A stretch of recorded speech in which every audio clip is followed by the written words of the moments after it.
Whoa, okay.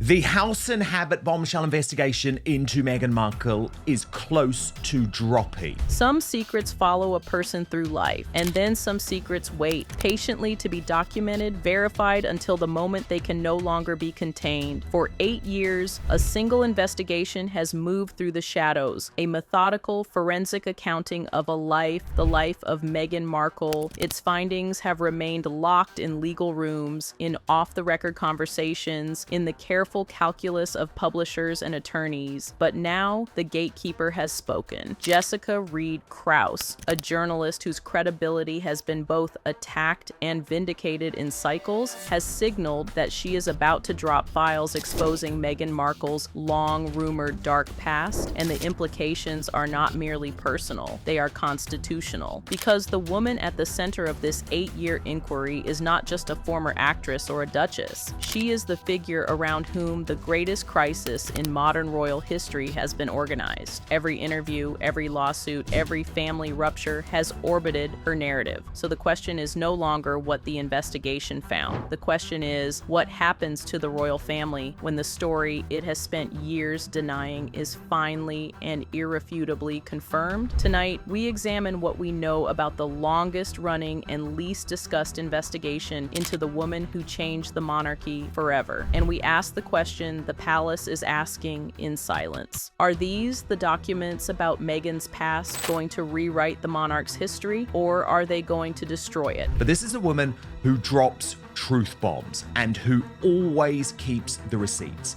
And for some time, she has been promising major revelations to come on Meghan Markle, on Meghan Markle's past. Now, for you to understand what is about to break, we must first understand the woman holding the files. You see, Jessica Reed Krause isn't just anybody when it comes to the world of digging up secrets. Jessica is a very well-connected person who most people tend not to want to cross. Now, she began as a mommy blogger who wrote about parenting on a blog called House in Habit. However, somewhere along the way, her focus shifted from suburban life to the corridors of power. Today, she is something far more difficult to dismiss. A politically connected truth seeker with direct lines into the Trump orbit and a growing reputation for dropping meticulously sourced revelations she calls truth bombs. Her evolution from mommy blogger to investigative conduit is itself a story, but it is merely the preface to the one she has been building for nearly a decade. In her Instagram stories this week, Krause revealed something she has kept in her drafts since 2018, a folder simply titled Yacht Girl. Inside, she claims, are videos showing Meghan Markle in what she describes as compromising situations. Now, Jessica has not yet released said files, but she has confirmed their existence, and with that confirmation, shifted the nature of her investigation from speculative to evidentiary. In a series of Instagram stories, she revealed that for the past 8 years, she has been collecting testimonies from individuals who worked closely with Markle. Jessica claims that she has talked to everyone from Meghan's former staff to her associates. She even spoke to people who witnessed firsthand the treatment that has become the subject of so many anonymous accusations. Krause claims to have their names, their statements, and in some cases, their legal affidavits. But her most explosive implication is not about Meghan alone. It is about the infrastructure that protected her. Krause suggested that Markle's past, particularly any connections to the orbit of Jeffrey Epstein, has been the subject of a coordinated cover-up, one that involved not just Markle's own PR machine, but potentially the royal family, the mainstream media, and a network of legal intimidation designed to keep certain questions unanswered. She points to a largely ignored fact that Virginia Giuffre's legal team actively sought to have Meghan Markle testify in proceedings related to Epstein and Prince Andrew. This was not a passing mention. It was a formal interest from lawyers representing victims of one of the most notorious sex traffickers in modern history, and it received almost no mainstream coverage. Now, as we stand on the precipice of this 8-year file finally opening, we are left with a series of interlocking mysteries, each more destabilizing than the last. What is on those videos from 2018? Why has the mainstream media consistently looked away from certain questions about Markle's past? And what did Virginia Virginia Giuffre's lawyers know that the rest of us are only now being told, Krause has spent nearly a decade collecting the threads. Now she is preparing to weave them into a single, unignorable tapestry.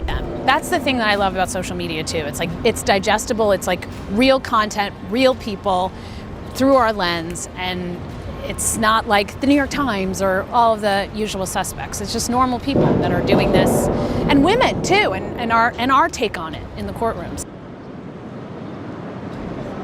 So my Instagram started more as a family documentation. So to understand why this 8-year investigation has been so carefully guarded, we must follow the thread that connects a disgraced socialite, a suppressed legal interest, and a photograph that the mainstream media has spent years refusing to examine closely. There are allegedly photos of Meghan Markle and Ghislaine Maxwell together on a yacht holiday. The date, the context, and the nature of their acquaintance we don't know yet because these details have never been fully explored. Instead, the photograph has been treated as a footnote, an incidental social overlap between a future Duchess and Jeffrey Epstein's most infamous accomplice. But insiders now suggest the connection was not incidental, and the investigation has spent years tracing its contours. Ghislaine Maxwell was not a peripheral figure in Epstein's world. She was its architect of access. Ghislaine was the woman who curated guest lists, who facilitated introductions, who understood the value of placing the right people in the wrong rooms. If Markle's name appeared on Maxwell's radar, it was not by accident. And yet, this association has been met with a collective institutional silence. Major outlets have declined to investigate. The photograph circulates in the margins, but never in the center. This is the first pillar of the cover-up Krause alleges, a media apparatus that has, for reasons yet unexplained, deemed certain questions about Markle's past off-limits. Then, there is the second part, is the suppressed legal interest. Virginia Giuffre's attorney did not accidentally mention Meghan Markle. In the careful, coded language of high-stakes litigation, his references were never casual. They were signals. The signal sent was that Markle's testimony was considered relevant to proceedings involving Epstein's victims, that there were questions only she could answer.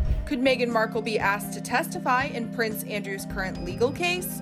David Boies, the lawyer for Virginia Roberts Giuffre in her current civil case against the royal, told the Daily Beast that the Duchess of Sussex could be called on to testify if the case ends up going to trial. 1, she is in the US, so we have jurisdiction over her.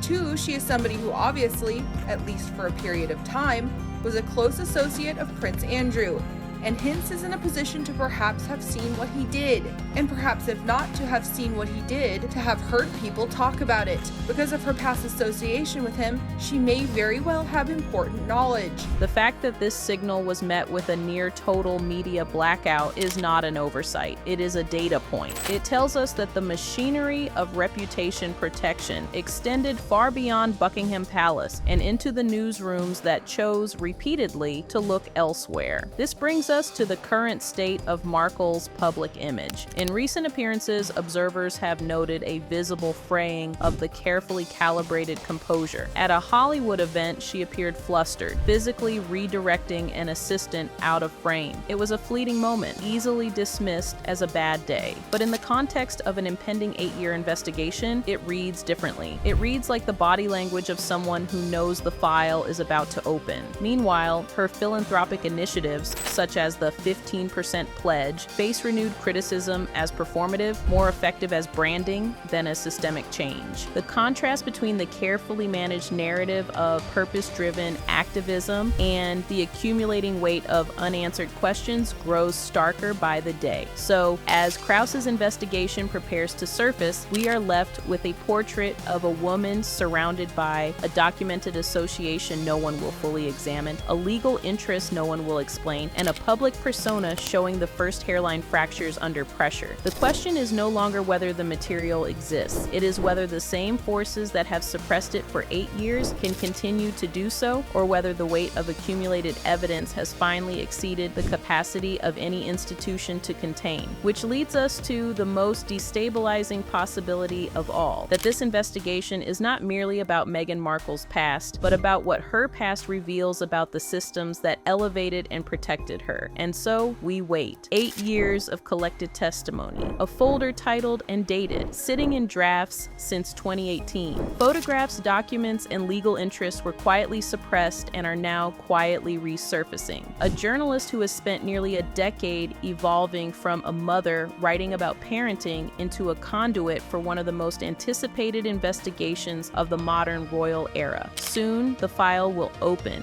When it does, it will not enter a neutral world. It will enter a landscape already carved into factions, where every piece of evidence will be celebrated by one army and dismissed by another before its contents are even read. This is the reality of the information age. Truth is no longer judged by its veracity, but by its allegiance. And yet, the investigation exists. The photographs exist, the testimonies exist. They have been collected, verified, and held for the moment when their release could no longer be prevented or ignored. That moment is now approaching. What will it reveal? Perhaps connections that have been whispered about for years, finally supported by documentation. Perhaps patterns of behavior that explain the steady stream of anonymous accusations from former staff. Perhaps nothing more than a collection of ambiguities, insufficient to alter any firmly held belief. But perhaps something else. Perhaps enough evidence to force a genuine reconsideration, not of Meghan Markle alone, but of the systems that elevated her, protected her, and then turned her into the most divisive figure the British monarchy has encountered in a century. Perhaps enough to ask not only what she does, but why it is so effectively concealed, and who benefited from the concealment. The investigation is coming. The questions will not be unanswered forever. What remains to be seen is whether we, the audience, are still capable of the one thing this moment demands: the willingness to look at evidence we have been trained to dismiss and follow it wherever it leads, even if it leads somewhere we never expected to go. The file is opening. The truth, whatever it is, will soon have its moment. The only question now is whether we are ready to receive it. Let me know what you think in the comments. Till next time, bye.